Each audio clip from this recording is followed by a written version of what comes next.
A lunatic just got up and started. It's right on the tape. Not really watchable because it's so horrible, but just viciously stabbed. She's just sitting there. So they're evil people. We have to be able to handle that. If we don't handle that, we don't have a country. President Trump on that brutal killing in Charlotte, North Carolina, that is igniting outrage. Of course, that was just a short time ago from his remarks at the religious liberty event. The silence from the liberal media and Democrats is actually heartbreaking. Don't they care that their soft on crime policies are getting people killed? Now, I want to warn you as I narrate this, it's disturbing. We'll stop at the point right before the murder, but you'll know what's happening. Even the president described this. The shocking surveillance video shows a Ukrainian refugee brutally stabbed to death on a city train last month. There's no way she sees this coming. You see the people on the other side of the train are focused on their phones or looking away. He takes that moment and he kills her. It happened just before 10 p.m. on Friday, August 22nd. 23-year-old Irina Zarutsky got on that train, and minutes later, an alleged homeless ex-convict with more than a dozen arrests stabbed her, killed her. It happened so fast that other passengers really didn't notice until it was too late. And the suspect then walks to the other end of the car, blood dripping both from the knife in his hand and his bloody footprints, and kind of stands and he waits to see if he can get off that train. And then he starts walking around the other members of the people inside that locked car.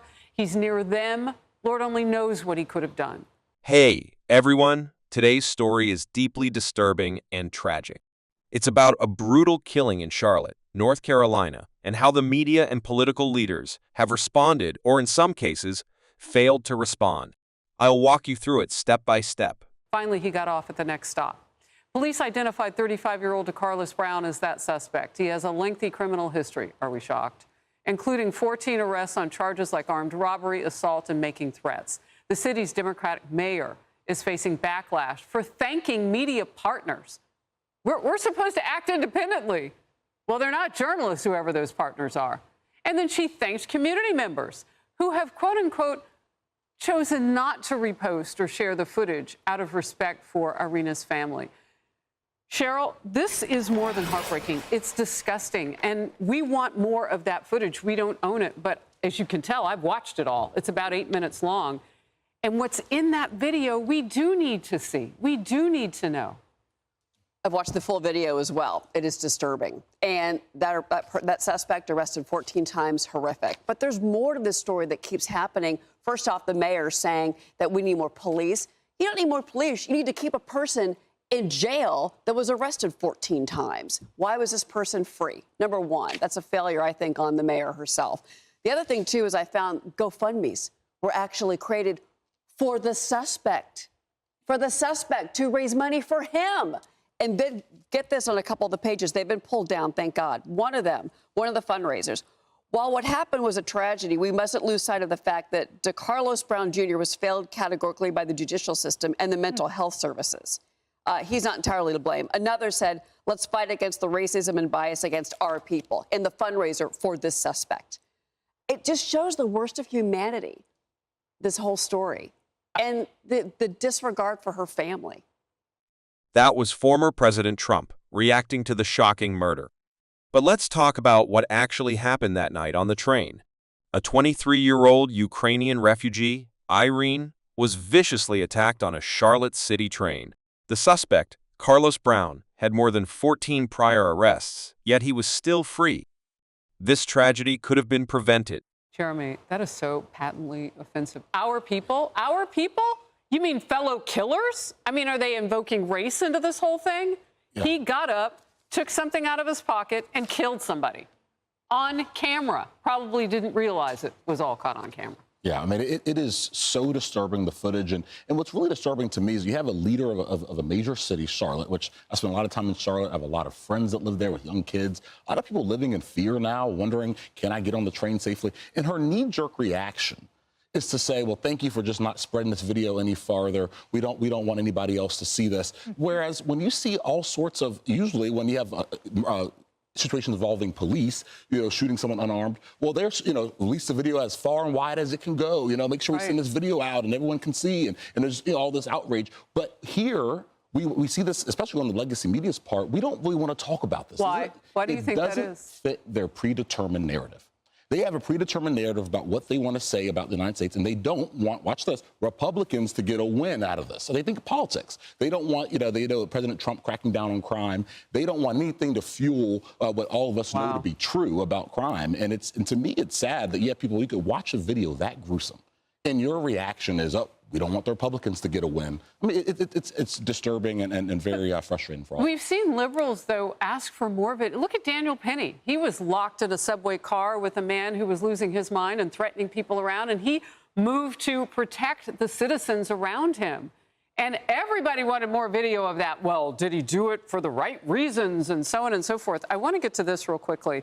Mainstream media, almost no coverage of this stabbing. Notice something?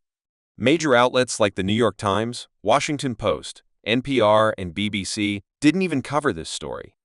Why? When crime fits their narrative, it's everywhere. But when it doesn't, silence. GoFundMe pages were even created for the suspect. Some claimed he was the real victim because of mental health failures or even invoked race. Imagine that while Irene's family mourns, people online defended her killer. Stories on the deadly North Carolina stabbing, zero from the Associated Press, PBS, New York Times, National Public Radio, Wall Street Journal, BBC, Washington Post, Reuters, MSNBC, only one from CNN, and it's from today. And the suppression on this, not just the video, Kennedy, drove the suppression on the story itself, because it didn't go viral and not as many people knew that it had happened.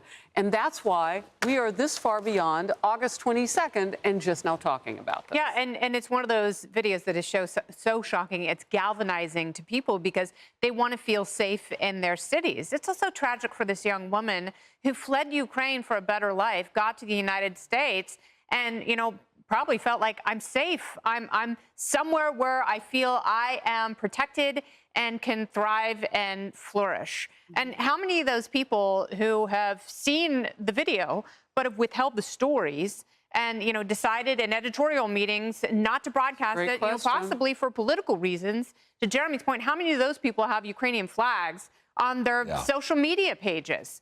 And it's like, why not celebrate this woman's life and also ask, how can this happen here? And, the institutions that failed the Carlos Brown also failed this woman. When you have progressives saying, well, we have to end incarceration. Well, this is what happens when you have violent recidivist people who get on the street and their behavior is completely unpredictable. I bet if you talk to some of those social workers and psychiatrists and, some of those DAs who prosecuted him over the years, I bet they all had a very good idea that he would be impulsively violent. And it is a failure of the system, not for him, but for her, that she lost her life. And there was nothing that she could do in the moment because the strike was so violent and deadly. There was no way she could have saved her own life. This wasn't just a random tragedy. It was the result of a broken system. A man arrested over a dozen times was still walking free. A young woman who fled war in Ukraine, hoping for safety in America, lost her life because of that failure.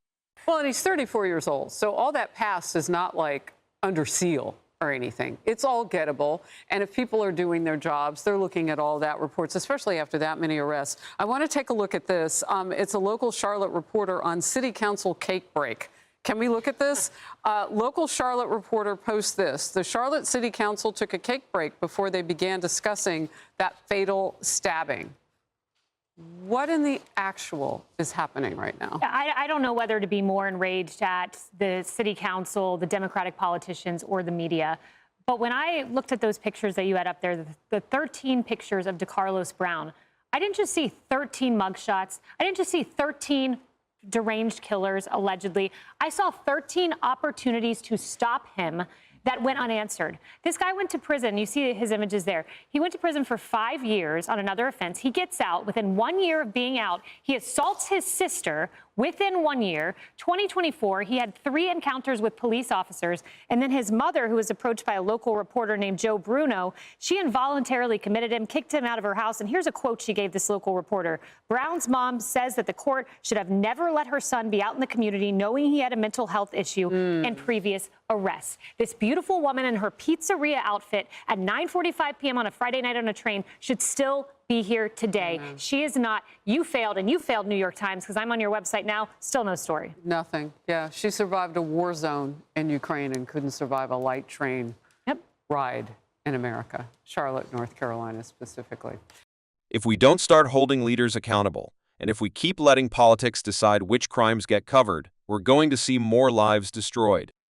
And that should outrage every single one of us. Let me know your thoughts in the comments. Do you think this tragedy could have been prevented?